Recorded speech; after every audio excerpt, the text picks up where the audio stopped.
talk to buyers who say they're waiting for the market to crash. Oh my gosh, well, they're gonna be waiting for a really, really long time.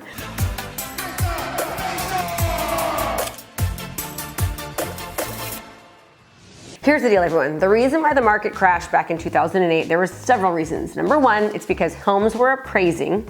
They'd appraise for one amount one day, and then a week later they'd appraise for $200,000 more. There was not enough guidelines on appraisers, and houses were appraising for significantly more from one day to the next, from 1 week to the next, from 1 month to the next. That's not happening anymore because there's really strict guidelines now on appraisals. Also, what was happening back in 2008, why we had the crash, was because banks and institutions were giving people money with no money down. So they basically were saying, without checking anything, right? They were doing stated income loans where people would just say what they made in a year, in a month, and they would say what their expenses were and what their output was based upon their input, what they were taking in. They didn't check anything, they didn't verify anything. So people were buying homes that, let's just say, were $500,000 or $600,000 when they really shouldn't have even been able to buy a home that was $200,000. So they couldn't afford it. They were stating what they make without proving anything, okay? That is not happening now. In order for you to get a loan, you need to show anything and everything and go under very stringent guidelines to get a loan. They check and cross-check and cross-reference everything, okay? So they're not just handing loans out to people that really can't afford them. Also, back in 2008, the lending institutions were selling off notes. They were selling off paper, credit, and they were saying, hey, this is a loan that you should take, and this person has a credit rating of, A paper. They're like an A plus when they really were D paper. So there were so many different things that were happening in the industry that were being allowed that are just not happening now. There's something else you need to think about, is that I just did this, the National Association of Realtors and the California Association of Realtors had their end of year market thing, saying what was happening over the past year and their predictions for the future. And did you know that the housing inventory levels are at all-time lows? And the amount of homes that are being built continues to be at all-time lows. They're not building enough homes to sustain the amount of people that are actually living right now. We are increasing the population. There's more people being born, more people living, more babies being made, more people occupying our wonderful United States, but there's less homes being built. So we have a massive, massive inventory shortage. Remember, supply and demand. When there is low supply, okay, and there's high demand, prices go up. We are going to continue to have low supply for a very long time. And even though interest rates just recently increased by about a percentage over the past week, it has not changed at all buyers. I was just did a video previous talking about how we just wrote an offer for my daughter on a property. There were 40 other offers. And yes, the majority of those were conventional loans, which means that even though the interest rates have increased over 1% in the past 7 days, buyers are still out in full force. 40 offers on one property. This property was over $1 million and the square footage was over $1,000 per square foot, all right? So what does that tell you?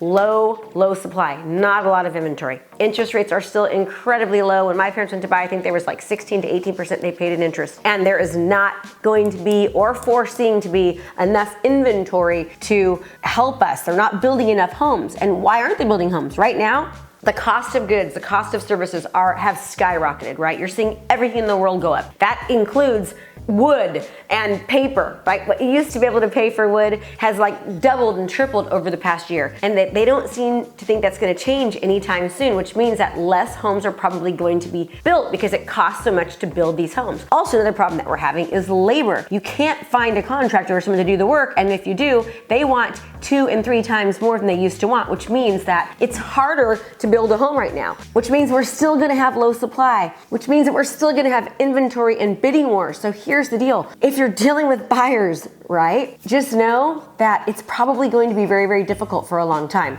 You have to be able to educate your buyer about what's happening in the market. For example, you need to know what the list price of a home, what houses are being listed at, and compare it to the selling price, what they're actually selling for, right, in a specific neighborhood. So for example, I'm just gonna use easy numbers. Let's just say your buyer is approved at $100,000 and they're looking at homes that are listed around $100,000, but they're selling for $130,000. That means that really they should not be looking at that home that is selling for $100,000. They should probably be looking at homes that are probably listed around $70,000, right? Because they know that they're getting bid up so much. So you need to make sure that before you go to look, you know exactly what people are qualified for, what's their highest amount that they're able to offer, or they can qualify for. Make sure that you absolutely are going in with your best foot forward initially from the beginning, giving the most amount that you can, the best terms that you can to the seller, and do not look in neighborhoods that are at the top of your budget. Look at neighborhoods that are significantly lower based upon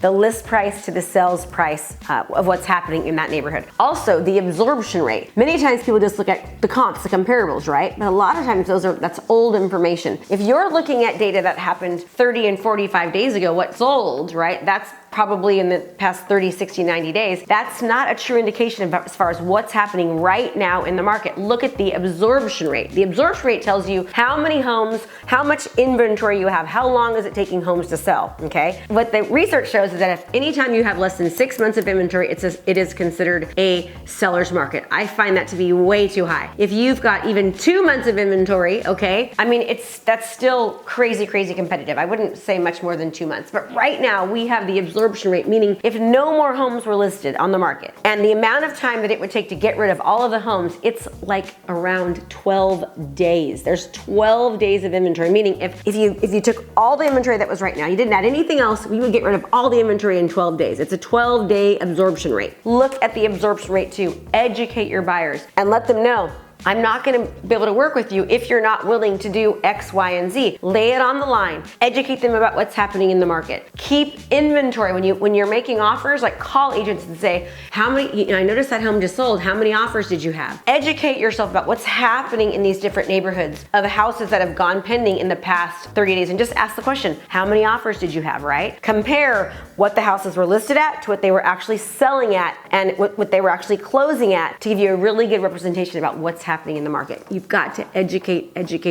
You've got to know your market inside and out. You've got to know the inventory, the absorption rate, the list price to the sales price, and make sure that your buyers are not looking at the top of the scale, but they're looking closer to what's actually happening in the market. That is how you're going to be able to get your buyers' offers accepted, is by being reasonable and realistic about where they're at, knowing what's happening and knowing what you need to do, what it's taking right now in your market, in your neighborhood, in that subdivision to actually get the home of your dreams. And know that if you're competing with cash offers, you're also competing with non-contingencies, right? People are coming in non-contingent on inspections, non-contingent on appraisal, non-contingent upon anything. They're coming in with no, contingencies or inspections or nothing. And they're just saying, here you go, take it. Just know that's what you're competing with. You've got to be really realistic about whether or not you are even on the playing field. And if you're not, it might not be the right time, but expecting it to crash, it's not going to happen. There's not going to be a crash, right? Because of what's going on in the world with interest rates still incredibly low, with the lack of supply. You've got to be resourceful, be as resourceful as possible. See if you can find any off-market properties, people that don't want to list their homes because of maybe they don't want to deal with what's happening in the world. Maybe they don't like people trampling through their home. Maybe they've had a death. Maybe their house was just given and them. Try to find these off-market properties. I know they're much harder to find, but even though they're harder to find, they're going to be easier to get because you're not competing with so many people. So that's all she wrote, folks. Hope this was helpful. Please do me a favor and subscribe and comment. Let me know what else you'd like me to create content on. I'm Krista Mashore. And remember, when you do what you love, people love what you do. And I'll see you next time. Thanks so much for watching my video. You can learn more about how to be a successful real estate professional by watching other videos that I have. And be sure to subscribe to my channel. And as always, make it a great home selling and buying day.